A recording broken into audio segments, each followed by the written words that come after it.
So I've seen all kinds of stuff on this new Kawasaki Ridge. I'm super excited for it, but it seems like to me that Kawasaki is pitching this towards like a peak performance deal. And it kind of gives people the idea, especially with them having a video like this, to where you can see 4 spark plugs on the top of this. And, you know, it looks like it's indicating that it's a 4-cylinder motor. Now, I have seen motors that have had 2 spark plugs on each piston, but as far as those are spread, I don't think it's anything to do with that. I think it's a 4-cylinder motor. But you know, the new Ranger 1500 has a 4-cylinder motor in it, and it's not by any means a race buggy.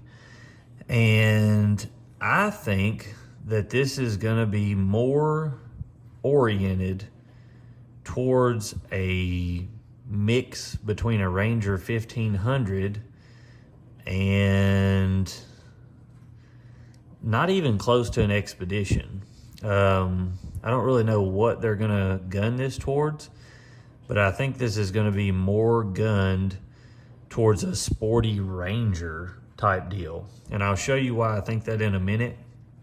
And, you know, we're all just shooting in the dark here, but I haven't really seen anybody talk about what I'm going to talk about.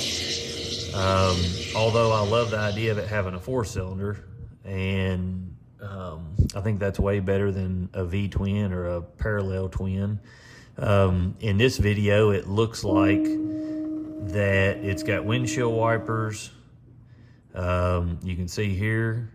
And in another video, it looks like it's going to have a in-dash. You can see the corner of it right here coming down on the screen here, which is huge because I haven't seen anything in the industry to compete with the Ranger's Ride Command. Now, in the Can-Am Maverick R, you can get that new 10-inch screen that is from Can-Am, but that's the only machine you can get it in, and it's a pure sport UTV. It doesn't have HVAC or anything like that.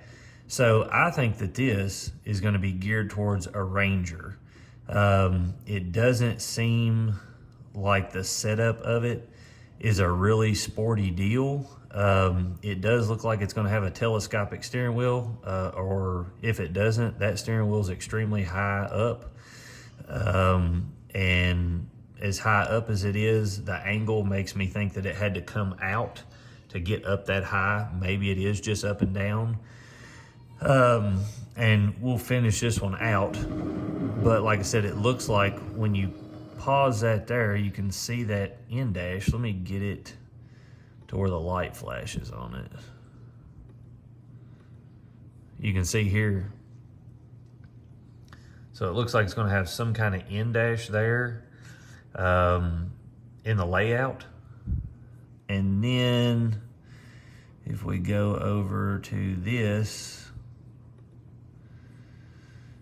here's the reason that I'm very leery that it's a sport machine, as in something like even an Expedition. I don't think it's going to be as sporty for jumps and things like that, because this just looks like a plain Jane shock to me. And this is on the front of the vehicle. So it's a non-piggyback shock, and it doesn't have a 2-stage coil on it. If it had a 2-stage coil, somewhere in here or right in here, you would have a ring that this shock had a circle on for you to adjust your preload. And this just looks like a normal shock that comes on a Ranger. And you know, you're not going to make a machine that is for pure sport and put a shock like this on it. For one, it wouldn't take whoops. It wouldn't do anything. Just looking at the Ranger to Expedition, or even a Ranger to a General. This right here, and I'm guessing what they're showing is going to be the premium model, because they're showing leather seats and things like that.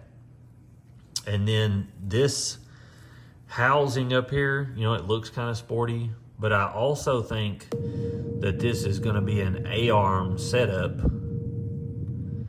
These tires look sporty, but other than that, when I look at the shock package, unless I'm just missing something that I can't see, but this does not look like a two-stage shock to me, or anything that's in the sport industry that anybody would want. And we'll go on through this.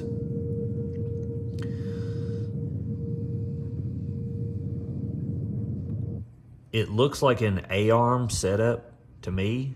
It's going to have a winch. It says Warren right here, so it's going to come with a winch from the factory. Other than that, I can't really see anything, but I can see this arch here that looks like an A-arm. And if it's a non-piggyback setup with A-arms, I just don't see it being a super, super sporty side-by-side. It seems like it's going to be a very high-end competition for something like the Ranger 1500. And, like I said, the shocks that's what it screams to me. Now, it does seem to have good clearance with the A-arms and stuff, but these don't even look like high clearance A-arms. They just look like normal, straight out A-arms. And most of the high-end stuff that's being released that's sporty, like if you look at the shock package or the A-arms on the Expedition, they're arched from the factory. And, this doesn't look extremely beefy, in my opinion. And this has got to be the front of the vehicle, because the winch is up here, unless they're including a winch on the rear now. But it just doesn't scream what I've seen a lot of people think, as it to be some race-oriented machine to me.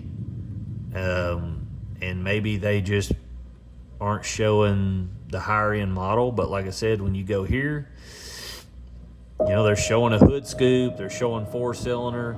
It looks like right there is your windshield washer fluid squirt right here in the middle, is what I'm assuming that is. The little peg right here that my icon's on. And I find it odd that it's got this hood scoop. It looks really cool. And like I said, it's got a 4-cylinder. But then again, this hood, it just doesn't scream super sporty. It does scream sporty with the scoop, but I don't know. It just, to me, the cab and how it's oriented and stuff, I think that it's going to be geared more towards maybe like a step up from a normal Ranger between it and the 1500, geared to work and play. But they're going to send out weekly updates on this. I just wanted to take a stab at it myself and give you my idea, which is, like I said, it doesn't matter. Everything's opinion up till now. But, the thing that keeps throwing me off is it just talks about witnessing the evolution of off-roading. So, when I think of off-roading, I don't think of a Ranger or something like that.